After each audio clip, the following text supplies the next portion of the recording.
Okay, part 2 of our sunburst peach lattice pie is actually getting the peaches ready. As you can see, this is, what is this, a half a bushel, Richie? Mm-hmm.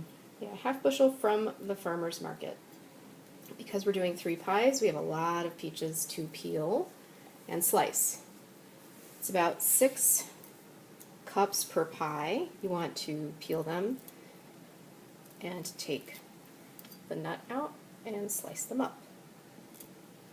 How do you know you have a ripe peach?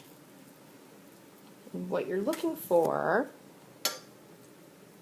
is just a little bit of softness when you gently press onto the flesh. You don't want your thumb to go all the way through, then you know you have a really ripe peach. And don't be afraid if some of the peaches underneath aren't quite ripe. They might be really, really firm, and that's what they tend to do. They put the ripe ones on top, they'll put the unripe ones on the bottom. That's kind of what the farmers do to kind of sell their bushels, and that's okay, as long as you leave them out on the counter at room temperature. They'll ripen up in a couple days. Alright, so you've got your nice peeled peach in your hand, and with the top up, slice down gently to the other end, and you're slicing until you feel the resistance of the nut on the inside. Then you're going to cut a wedge. You're going to move your knife about, I don't know, an inch. Make your wedge, and then once you feel that resistance, scoot your knife gently under to slice away your peach slice. There you go. And you continue on around the peach. This goes pretty fast, actually, especially if you've got a nice ripe peach.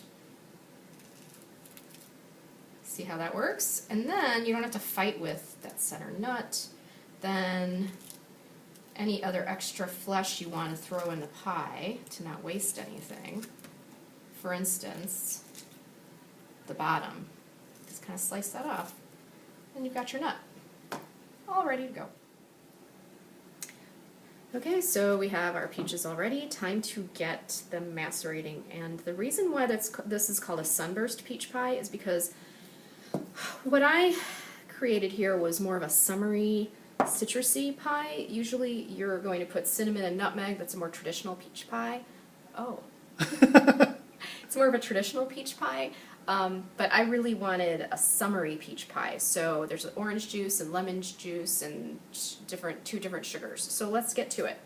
You're going to want, in each batch of 6 cups of peaches, you want just a little pinch of salt. You're going to need a tablespoon of orange juice. This is where the citrus comes in. Fresh squeezed lemon juice, 1 tablespoon.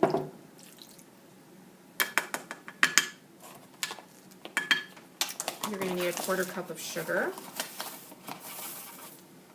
Sprinkle it on. And a 1/4 cup of brown. This just gives it a little bit of depth. Firmly pack it in there. And actually, my recipe calls for an extra tablespoon of white sugar. I don't know why. For whatever I was playing with it, it seemed to be the right balance. I've been doing this one for quite a few years. So, that's it. Toss it around and make sure that that sugar is dissolved. When I've made this pie for guests, everyone just says it just tastes like summer. So there's nothing really, you don't have earthy spices in here. It's just really bright and summery. So you see the sugar's dissolving. Once you got things pretty well combined, you're going to let it sit at room temp for an hour. You could go longer than that, but not much more, because these are ripe farm stand peaches. So if you let them sit in these acidic juices for long, they're just going to disintegrate on you, and you do want some good, peach structure in your pie. So what's going to happen is it's going to release a lot of juice. But don't worry, we're going to do something really cool with all that juice. And I'll show you once we're ready. So we're going to prep those, we're going to let them sit for an hour, and then I'll show you what to do with all that juice. So we had our peaches macerate. I actually had them macerate for 2 hours, and you can see there's a ton of juice. And so, you know, some bakers don't mind all that juice. They think that makes really great sauce. I think that's too much juice. I think it gets too soggy and runny, and then your crust gets all mushy. So I like to do this. Have a colander nearby, kind of set in a bowl, in a clean bowl, and I pour off all this peach juice.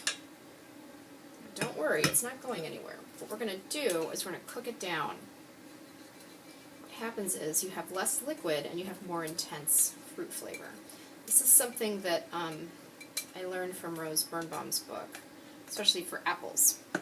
And so, this isn't the best colander to do this in. Again, as I mentioned, we're in a rental right now, so we're just making do with what we got. So just jostle those peaches and see all that juice coming out? So keep going till you get all your juice. Take that juice, put it in a pan. Non-stick would be better, but it really doesn't matter. I'm going to cook this down. I'm going to start to boil, and then simmer on low for like 10-15 minutes. You're going to cook this down until you get about 1/3 of a cup. It's going to get bubbly and syrupy. I'll show you what it looks like once we're there. So let's cook this down. So this has been simmering. You want like a rolling boil simmer. Oops, sorry for my finger. Okay, so it's been simmering for 5 minutes. It's already starting to reduce a little bit. Every once in a while you want to gently swirl it around, move the sugars around.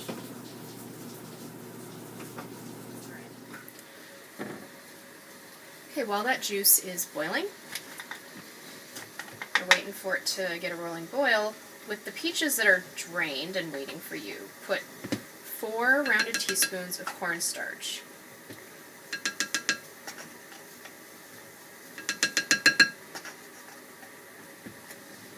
Well rounded, be generous. Still got a lot of juice.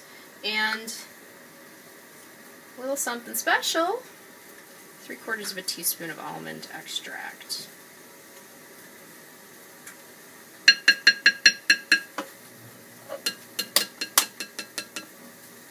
And gently toss that in.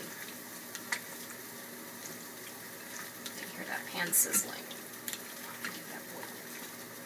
You just want to toss this till the cornstarch, you can't see it anymore, it just kind of dissolves into stuff.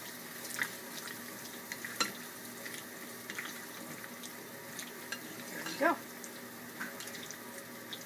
Now these are going to be waiting for you. It's been about 15 minutes, give or take, and you can see how syrupy it is. Syrupy it is, and thick, and it's about 1/3 of what it used to be. Now at this point you can throw it in the peaches. However, I'm feeling a little bit, I don't know, call it crazy, but I'm going to throw in a tablespoon of butter in here. Usually for pies, bakers end up throwing a couple pats of butter on top of the fruit just to give it some richness. I usually don't do that with this recipe, so if you were to go to the blog, it is not specified on this recipe, but I was thinking, I want to throw in a little bit of butter. So I'm going to do that right now. In goes the butter. Swirl it around a little bit. See how nice and thick it is?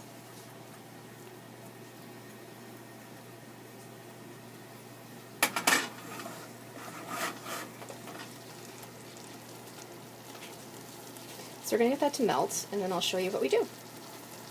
Okay. So you can see how we reduce that down. We've swirled in that butter, and we're going to pour it into our waiting peaches. Mix it up. Now, if you were being prudent, you should probably wait for that to cool. And if I had time and wasn't making 3 pies today, I probably would have done that. Either way, the peaches are cool. It's just going to bring the temperature up a little bit on them, but not huge. But if you have the time, and the energy. You can wait for that syrup to cool down a little bit. So, you've had your pie crust chilling right here. Now you're going to pour all that in. Look at that. That is going to be awesome.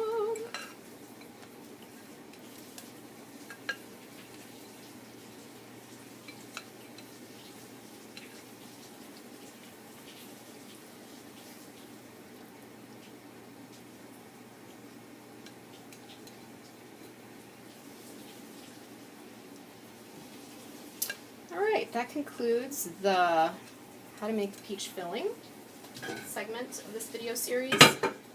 Stay tuned for how to make a lattice top in the next video.